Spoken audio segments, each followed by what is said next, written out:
How do you get rid of the third party? This literally breaks my heart, the way that you guys are taught about the third party and how to get rid of the third party. And I understand that you have this conception that you create everything in your reality, but I'm going to give you a different take on this to bring you peace, to make you feel free, to let go of the fact that you think that you are doing something wrong. So this is my opinion on the third party and what to do. And I really truly hope that it does change somebody's life drastically for the better, because you're not doing anything wrong.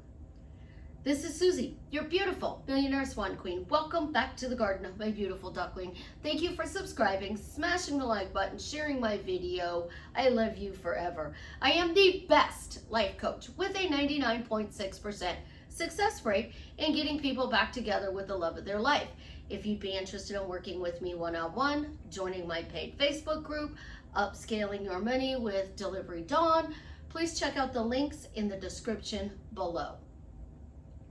So third party, for people who are new to this, third party is the term that is given to the person in a relationship with the love of your life. So it can be a male, it could be a female, it could be a best friend, it could be a family member, or it could be multiples of people, in my opinion. A third party is somebody who is interfering with you being in this relationship. Now, the third party has been whittled down to the 3P. I still think it's a cute name for the bar on Charmed, but don't give it to the third party, because you don't want to make the third party look or feel cute. Number 2, I say this all the time, let go of the fact that you create everything in your reality. Please let go of it. It is the most freeing thing in the world when you realize that you did not create every aspect of this toxic relationship. And if you let go of that, number 3, you get freedom. You get peace. Why?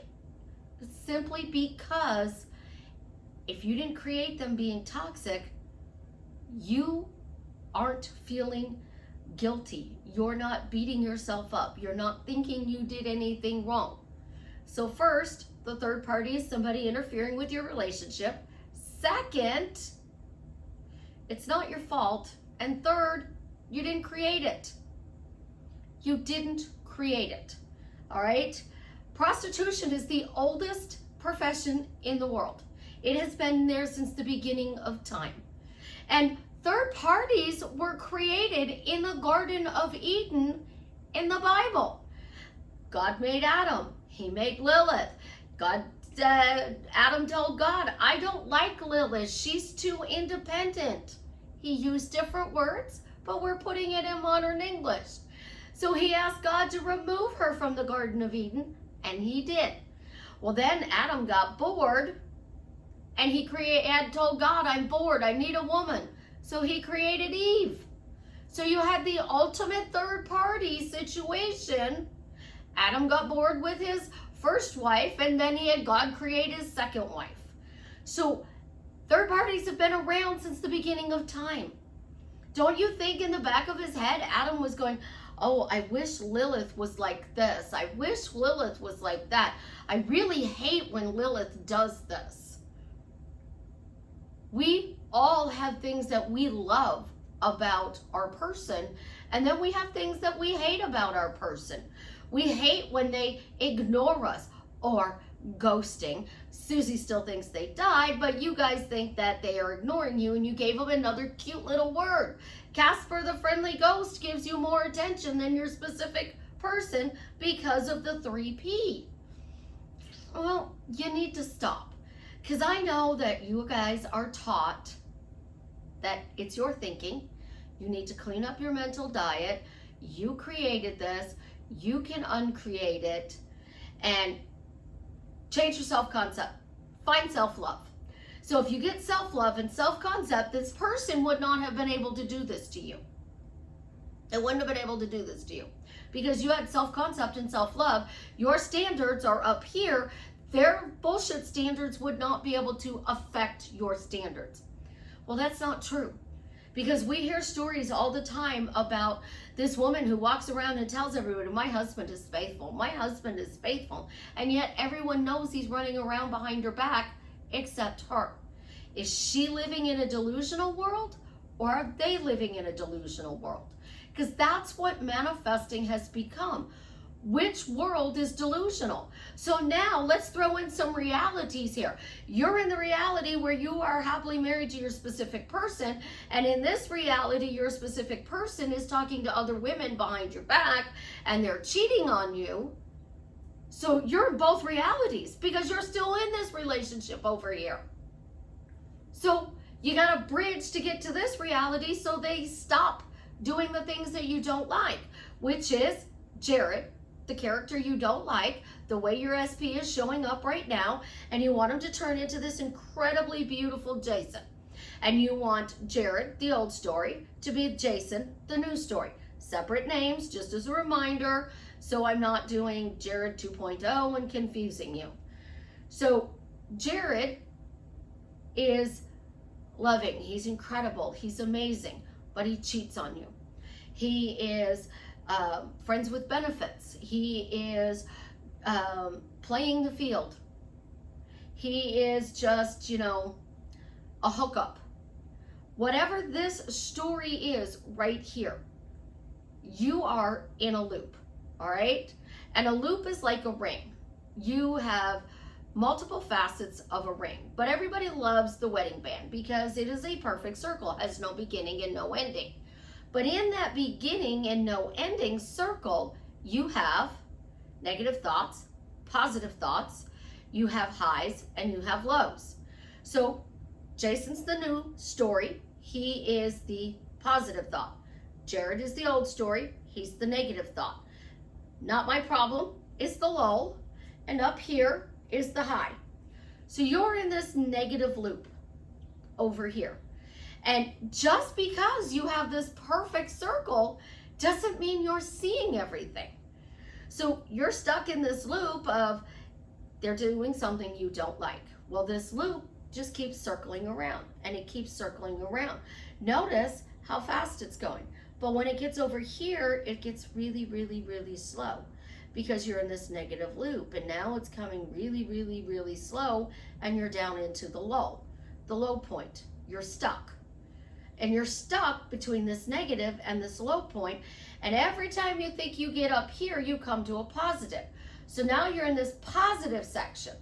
And this positive section is like, oh my gosh, like he's paying attention to me. It's wonderful. So you hit a high.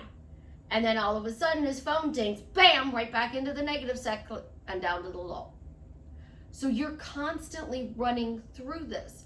But when you're in this negative, this positive and this high never lasts more than 5 minutes. But when you're in a positive and you're in a high, the negative and the low points don't last very long either. So you have to take your 5D and bring it down into your 3D to get out of this negative loop that you are in. In order to do that, we tell you to ask questions, statements, and phrases. So I'm going to clarify. Statements. I am happily married to the love of my life. Question is, why am I happily married to the love of my life? A phrase. My wonderful husband spoils me in wonderful ways. Or the love of my life spoils me in wonderful ways, since that's the title I'm using at the moment. That's a statement, a question, and a phrase. So to get out of this, you have to answer it. So I am happily married to Jason because I'm happily married to Jason. This is going to push me out of this negative and this low point. And when he does something I don't like, I can react. I can be upset. I can talk to my friends about it, my family, my coworkers about it, but I can't do it for more than a short period of time. Because when you're saying, I'm happily married to Jason because I'm happily married to Jason, that's going to be pushing over here in the positive. Well, you also got to remember that Jason's hearing that I'm happily married to Jason because I'm happily married to Jason. So if you are focusing on this negative so much, he's going to think that this negative is acceptable. He's going to think this negative is acceptable. And you're saying that no matter what's going on in this circle, all of this stuff is acceptable. That's what you are being taught. Because you're in this loop, you are being taught that this negative and this positive, you have to affirm against. And I teach you to not do that, to own this, instead. I am frustrated. I am angry. I am upset. What part of me likes this? What part of me feels enjoyment out of being stuck in this hell loop? Because it takes away its power. I'm not saying sit with your feelings and go, oh my gosh, Susie, this is so awful. We need to sit with our feelings. We need to process them. We need to do that. That is what traditional therapy is for. If you are so emotional in your feelings that you cannot cope with them, that is what traditional therapy is for. Because that traditional therapist is going to give you techniques, tools, and tips and help you to release the emotions attached to this situation. Your corrective thinking isn't always going to get rid of that emotion. Sometimes you need to talk to somebody. All right? But my techniques are like an NLP technique. They are going to take you from what you don't want to what you do want. But you are going in a way of, I got this because I got this. This is mine because this is mine. Why am I happily married? Because I'm happily married. But you have to define what happily married is. And most people just run around and they get a phrase from a coach. The third party, stop thinking about the third party. Focus on your end. Clean up your thinking. That doesn't work for everybody, because if it did, we wouldn't need coaches. We wouldn't need videos. We wouldn't be sitting here on my couch trying to figure out what I need to do to bypass all of this chaos. Well, first of all, start with this. In the past, he cheated on me.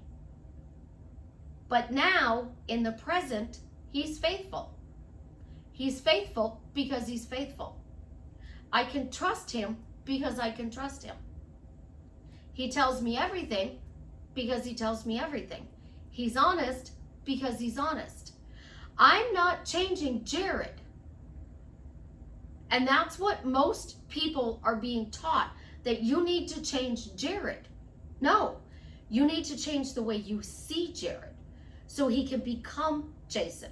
So if I'm over here going, he's cheating on me, he's cheating on me, he's cheating on me, he's cheating on me, and then I come to my positive affirmations and I go, but now he's faithful. He's cheating, but now he's faithful. Or he's cheating on me, but I'm still going to get what I want. That's my least favorite one. He's cheating on me, but I'm still going to get what I want. So he's going to cheat on you. You're still going to be married to him, and he's going to continue to cheat on you. Take away this power. I really hate to admit this. I really hate to admit this. But there is a part of me that likes this push and pull dynamic. There's a part of me that is enjoying this storyline at the moment. And sit and see how that feels. I enjoy this at the moment. Why do you enjoy it? 9 times out of 10, it's because you're afraid that if you get over to here, that something's going to happen and you're going to be right back over here and they're going to hurt you more because you thought you changed it. So you're stuck in this loop out of fear. Fear that you cannot truly change the situation. which is why a lot of people start out with their specific person, and then somebody new comes in and they go with the new person because they got tired of changing this.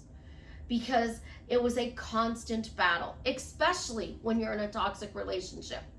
I just had this conversation with a client earlier this week, and I said, when you're in a toxic situation, and I completely understand, you have to do this 86,400 seconds a day, 7 days a week, 365 days a year.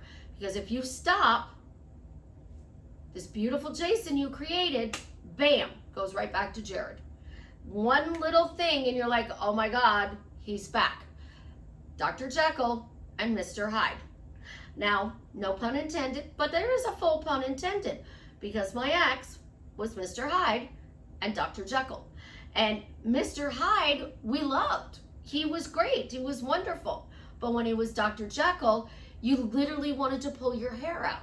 And then when he was in this really amazing state, you were wondering how long it was going to last. How long is he going to be the Mr. Hyde before he goes back to Dr. Jekyll? Because a truly toxic person, a narcissist, somebody who has the cluster B personality disorders, those are not curable according to modern science. But we're taught in manifesting, you could fix anything. Then why are there always posts, I'm working on my relationship with my children, and I'm in the state of being a loving mother, and I'm still fighting with my children? What am I doing wrong? You're stuck over here in this loop, and you are loving the positive and the high, but as soon as some little bitty thing happens and you see they left their dishes on the table, they didn't pick up their laundry and put it in the laundry basket, you ask them to turn off the lights in the kitchen, and you get up in the middle of the night, all the lights are on in the kitchen, and you're like, you know what, I'm doing everything, and still, what am I missing? What do I need to change? Where do I need to focus on? Sometimes it's just a simple phrase, because Jason's honest and faithful, because Jason's honest and faithful. Jason's always truthful with me, because Jason's always truthful with me. Jason is my wonderful husband, because Jason is my wonderful husband. So when you are in these loops, they're going to tell you that there's all these loops. To stop the spinning, you have to change your pattern. So a pattern, just to make this really simple, you drive to work and you go the same route every day. So Savannah leaves home, she goes out to the left, she goes immediately right, she goes to the fork in the road, and it's kind of a Y that goes like this. Like, it literally is a Y that goes more like this. You go up this way, you get Starbucks, McDonald's, and 7 Brews, and Sonic's. But if you go this way, you go past the grocery store. If you go up and you go this way, you go back to the grocery store. So if she wants Starbucks, Sonic's, 7 Brews, or McDonald's, she's taking the same path every morning. But when she gets to the stop, she has 4 choices. Does she go across the street to Starbucks? Does she go across the street to 7 Brews? Does she turn at Starbucks? Or does she go to McDonald's? And that's what you have to look at. You have a choice to continue to focus on this bad behavior, or you have a choice to see if you can find good in this relationship. So you have to allow this old character of your Jared to fall apart so he can become the new beautiful Jason. Guys, if you are dating a woman, Jared is Susie, and Susie 2.0, because I can't think of another female name at the moment. So you think about this. You're just using your specific person's name. I'm using these because they're comfortable for me. When you are focused on everything that they're doing wrong, they can't do anything right.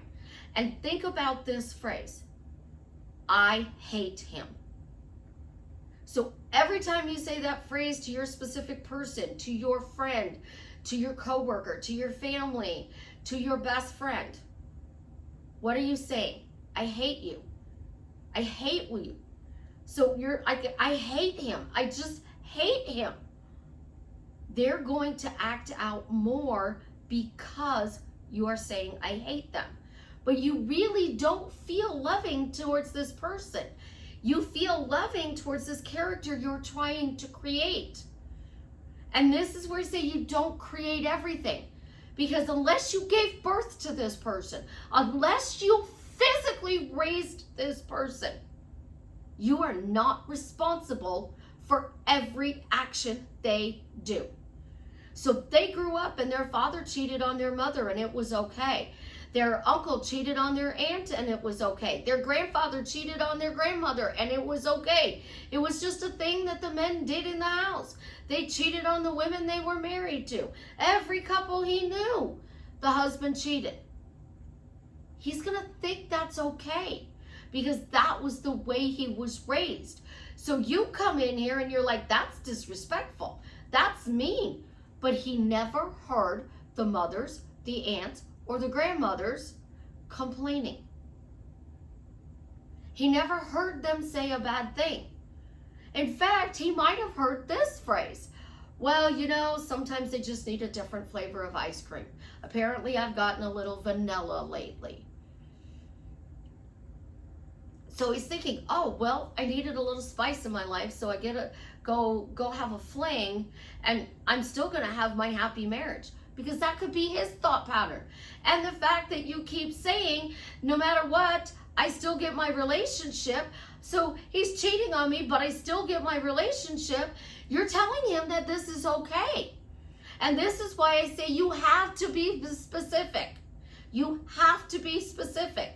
He's cheating on me, but I'm still going to be married to him and he's going to be faithful to me, is what you would need to say. Because you have to tell him, you're married to me, you're faithful to me. And you're going to have to constantly do this. It's not always our thinking. It's that pattern. What choice do we make? If you went out and you went right from my place, you'd go to about a block, you'd make a left. You'd go 2 blocks, you'd go right, go 2 blocks, make a left. And then you'd go down about 3 blocks and you can make another right. And then you go all the way down, which is about 2 miles now, and you make a left or a right. But there's no choices down there for food. There's no choices down there. There's just houses at the moment. And if you go left, they're building a new apartment complex. If you go right, you're going to go back into town. So you're going in different loops. And that's where I say when you're on the train track, your phrases, statements, and questions are going to take you off of this loop that you are running, because you're going from Bensenville to downtown Chicago, back to Bensenville, downtown Chicago, back to Bensenville, downtown Chicago, back to Bensenville. So you have to get on a different train. And that train is what is going to change your reality, because you're moving.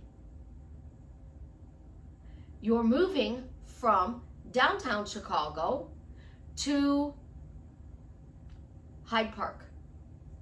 So you're in downtown Chicago, you went to Bensenville, now you're going from downtown Chicago to Hyde Park. So you got on a different train. And when you got on that different train, at least the cough is gone. We just have the sniffles. So when the downtown train takes you to Hyde Park, which is more towards the south side of the city, you are going in a different route. And that's how you change your pattern. If changing your pattern requires you driving a different route to work, try it for 30 days and see how it changes your life. because that's what manifesting is doing. You are trying something different. The thing is, you're not sticking with it.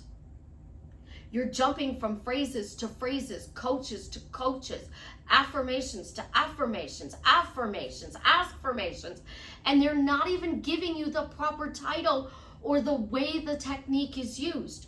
What is a loving wife state? What is that state? It's just a phrase on an internet. But what exactly are you doing as a loving wife? Because I know a lady who loves being a 1950s housewife. She cooks, she cleans, she does the laundry. And he occasionally helps out. One day a week, he cooks. If they were going to the laundromat, he would load up the car. He would take the laundry to the laundromat and he would put it in the washer of their apartment complex. And then he would go change it. Well, then when it came time to come home, she would put it away. And that was their routine. And then I heard something about this woman who always felt like she was stuck with the kitchen. Hello, I feel this way. Like me and Savannah and the kids are up here and we're eating and I feel like I'm always stuck with the kitchen. And she feels like she's always stuck with the kitchen. So in this couple's case, she finally, instead of fixing it in her head, said, honey, I feel like I'm always stuck in the kitchen. I'm the one always doing the kitchen. And I hate doing the kitchen. He said, I'll take care of the kitchen. He said, I'll do the kitchen from now on. I'll wash the dishes. I have no problems washing the dishes. But I hate doing laundry. She said, I'll do laundry. He's like, really? So he does the kitchen, she does laundry, because they had a talk. Sometimes you need to sit down with your specific person and say, look, I'm not okay with this behavior. And if that person comes back at you and says exactly what you don't want to hear, well, put up or shut up. Then you have a choice. Do you put up or shut up? Me, I'm going to shut up and walk out. I'm going to say, well, that's a deal breaker. I wish you the best. When you're ready to grow up, if I'm still available, you can knock on my door and we'll talk. But I may not be available, so it's your choice. Or I might do something really snotty and say, well, that takes you out of being boyfriend material. That doesn't even allow you to be a hookup boy. Because those are just not things I'm going to tolerate. And I know I didn't create everything in my marriage. To my ex, I didn't know he was cheating on me left and right until people started telling me after the divorce, oh my God, he always had somebody on the side. I was like, really? And the more people told me, the more I noticed it. And then I would just get so frustrated because he would come to me and all of a sudden want attention. So I would say, well, you know, so-and-so says you have a girlfriend. Maybe you should go pay attention to her. Well, I don't have a girlfriend. Oh, did you two break up? Now you need my attention? So yes, that I did create. But I didn't create him originally cheating on me. I was living with him. I had no thoughts that he wasn't faithful. But people saw things and they brought it into my reality. Then they saw it and they brought it into my reality. They saw it and they brought it into my reality.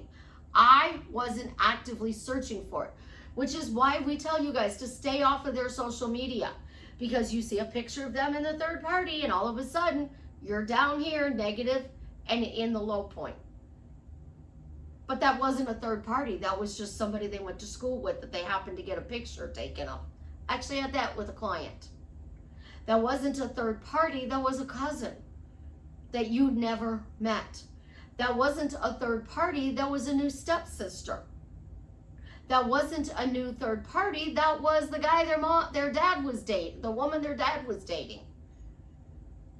You guys, we automatically go to the story that is the most upsetting instead of asking for the truth. Oh, that was a coworker and she's going through a really hard time with her person and she was asking me how you and I got back together again. And I told her my side And I said, I would ask you if you would like to talk to her.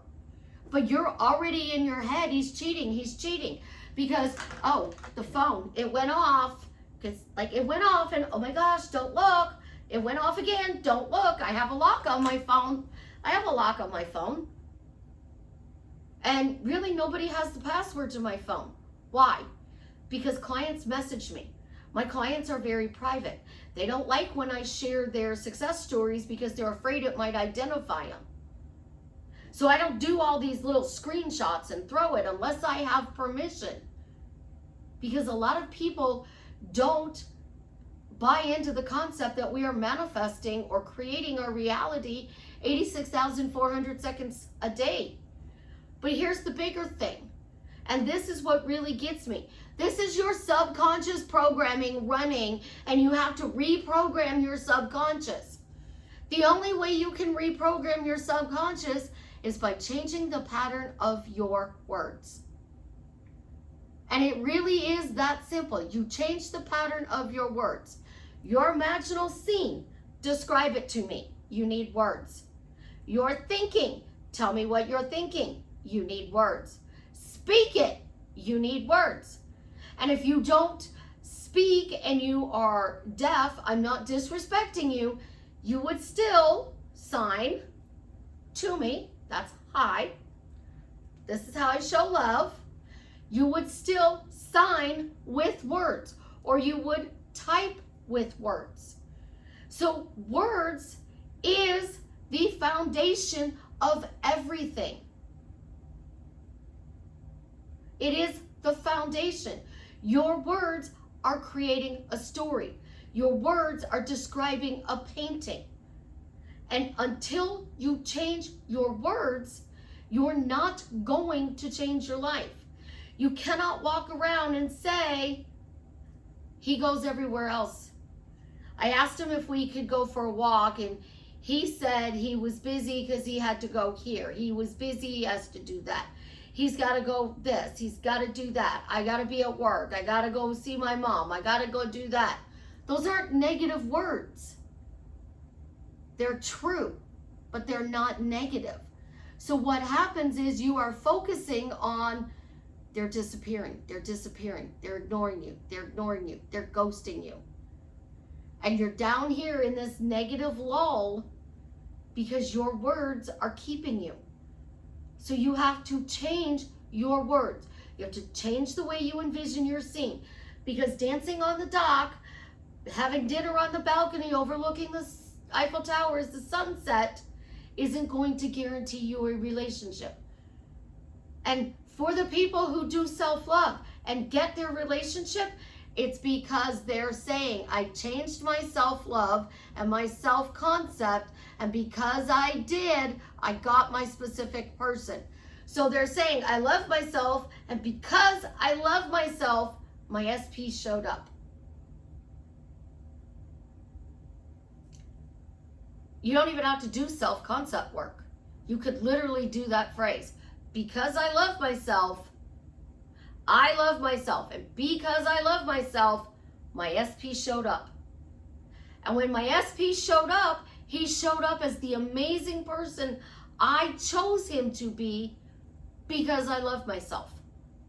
So my SP showed up because I did self-love. My SP showed up because I changed my words. My SP showed up because my SP showed up. I don't have to clean up my stuff because my SP still showed up. My SP still showed up, but I didn't clean up my shit.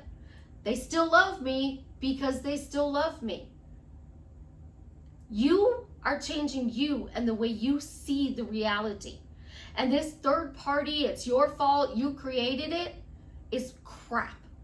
And I am so sorry for anybody who believes that they create everything in their reality. Because let's go back to the bottle of polish. I have to manifest a bottle of polish to touch up my nails after I got them professionally done. But I didn't imagine them chipping. Well, then why do I need the bottle of polish?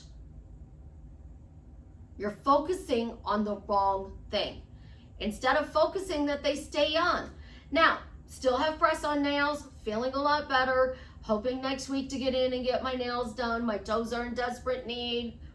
But until then, I want to feel pretty. So I did a self-care moment. My daughter bought me some nails and I put them on. Do you know how many times I have glued these on? Every single day. And every single day I say to myself, why do they stay on the rest of the day? Because they stay on the rest of the day.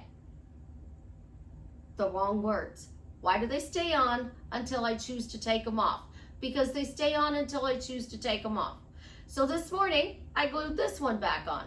Yesterday, I glued this one back on. The day before, it was that one again. So these two are my body fingers. But those are the two fingers. These are your two fingers that are the longest. So they catch on everything. And I've been cleaning house because I'm feeling better. What we say and what we do is a product of our words. Change your words, you will drastically change your life for the better. I hope this clarified, made you feel better, even if it's just a minute bit better. If you are really stuck in that negative thought and you cannot get out, know that I am here to help you. Reach out, book a coaching, and we can talk about it and see if we can clean up those words and empower you to have that dream life. Me dialing into your happy meter is the most important thing I do as a coach. The side effect, you get everything you want. And you're happy, you get your specific person, you'll understand why I say that's a side effect. I love you. Have an absolutely positively amazing day. And as always, leave me a comment and let me know how I am drastically changing your life for the better.